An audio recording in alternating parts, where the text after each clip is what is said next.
Come here waiting this our brother from Liberia wey grow up in Nigeria and study in Nigeria talk about the condition of Africa today, and in fact he make reference to Nigeria that if the Northerners did not achieve the Islamization agenda they have towards the Nigerians, that they are not going to rest, and that is not going to bring anything good in Nigeria as a nation. That because of this, Nigeria can never live as one. You don't finally boss. My people, welcome back to Balabas Gist. If today is the first time they come across this wonderful channel, you're highly welcome. We still there here. They bring you updates back to back as they hot. My people, I'm going to play this video for you to watch, but before we go inside, please share this video and make sure say you turn your notification bell for inside YouTube as they subscribe. Okay, my people, let's drop inside this matter. You know, say for a very long time now, we be saying Nigeria don't pass a lot of things where they carry people come together, can't keep them say they be Nigeria, things that a black man can never done in white man's land, to bring them together and call them name. He can never try it in white man land, but a white man come to our land and bring us together and call us Nigeria, and our brothers refused to adopt this thing, that this is the reason why we are together. And let us stay on our ways and ask ourselves a question: do we really want to be as a one? But the problem is that now the Northerners are taking it as Islamization agenda, another way for them to colonize all the whole Nigeria again for their slave master interests. But however, I'm going to let you to watch this video that coming from our brother from Liberia who study in Nigeria and also a Muslim. Watch the video before we come back and continue. What I want to speak here tonight, Mayogun, the issue of Nigeria.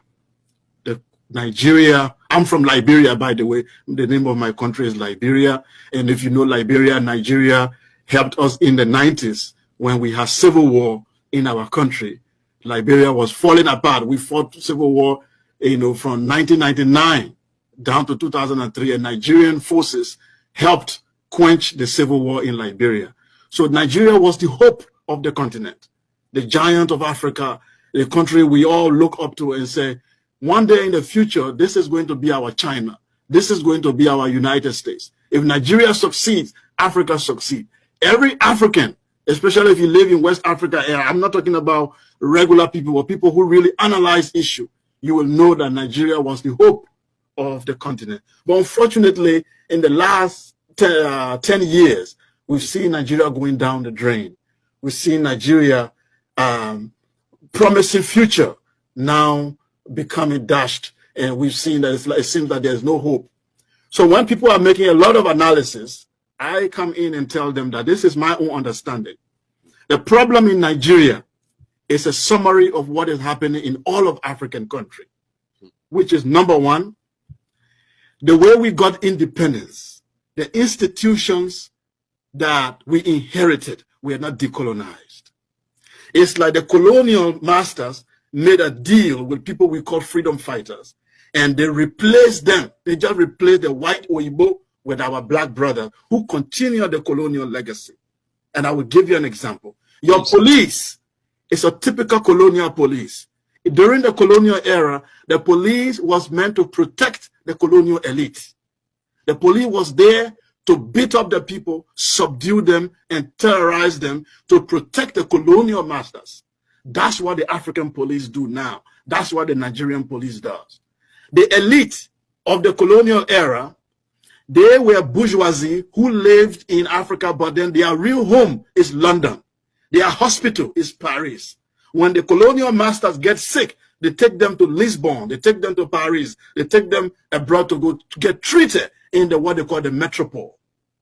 And the Africa was the farm, was the place they work, was where is where you extract the natural resources. The London is where you go to enjoy it.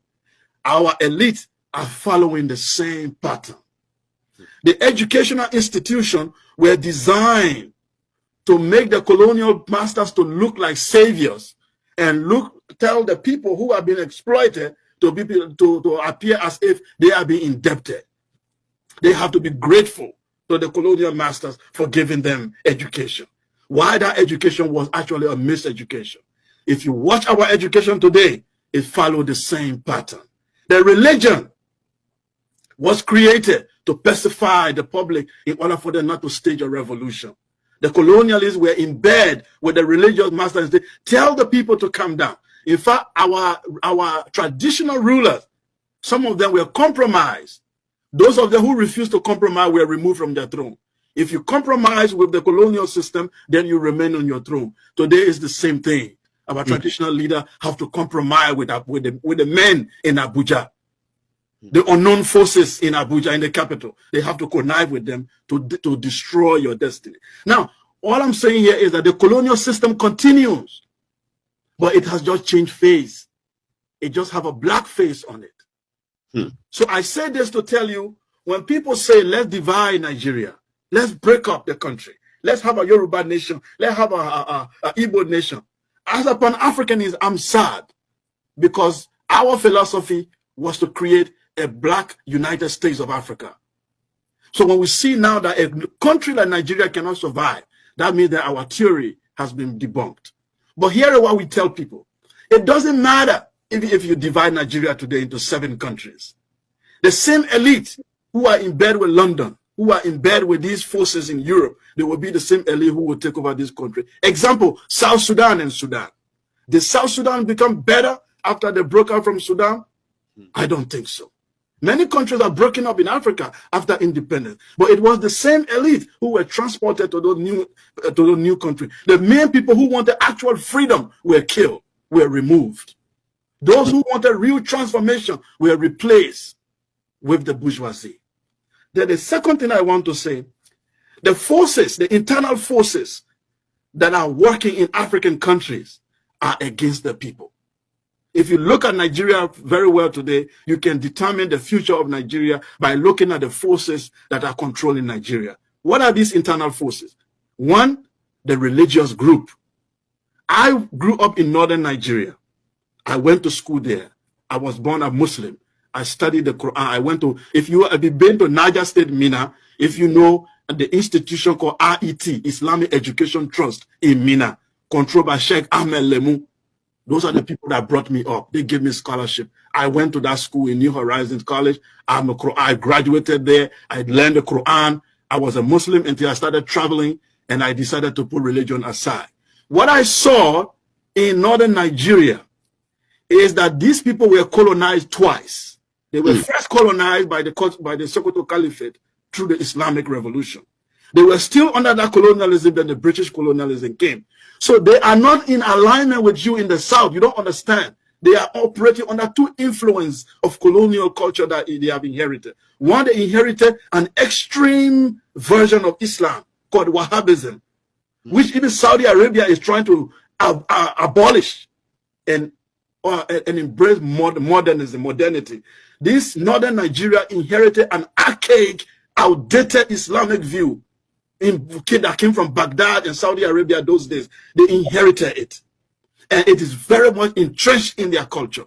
They do not believe in Nigeria as long as they are not on top. As long as Islam, though, for them, the vision for Nigeria is for Islam to triumph. That's the understanding for them. The destiny of Nigeria must lean toward Islamic revolution. That is the elite, the agenda. I'm not talking about the ordinary people on the street. They don't know what's going on. But the elite, that was the thinking of Usman Dan Fodio. That was the thinking of Sir Amadou Bello. That was the thinking of all this elite that came up. The design, when they took over the army, you don't understand why they influenced the army in Nigeria. Their vision is to lead what Islamic revolution. Now, for you guys in the South, you had only one colonialism, which is the European. That's why there are people, Chris, John, Johnson. When you are tired of European colonialism, you fall back to your culture. They don't have no culture to fall back to. They only have Islamic extremism to fall back to when they are angry. That's why every riot in the North take an Islamic tone. Any fight, any fighting has to take an Islamic tone. They do not have any ideology or philosophy to fight with other than Islam. And this make you guys to live in 2 different planets, but yet you are trying to build a country. For me, Even as a Pan-Africanist who want Africa to be together, I can tell you that northern, southern Nigeria cannot survive. I'm sorry to tell everyone, it will not survive. Yeah, my people, shebi you don hear am. At the end, Nigeria is not going to live as one people. You don read. So I don't know why some Igbos are still sleeping. Some Igbos who supposed to be speaking and telling their people will no go gree for this particular side. They are still following Alhaji for back, think that Alhaji will give them position tomorrow. Who want to talk? Who want to? After you make the whole money and you cannot enjoy the way you are living, you cannot enjoy your life the way you are living your life.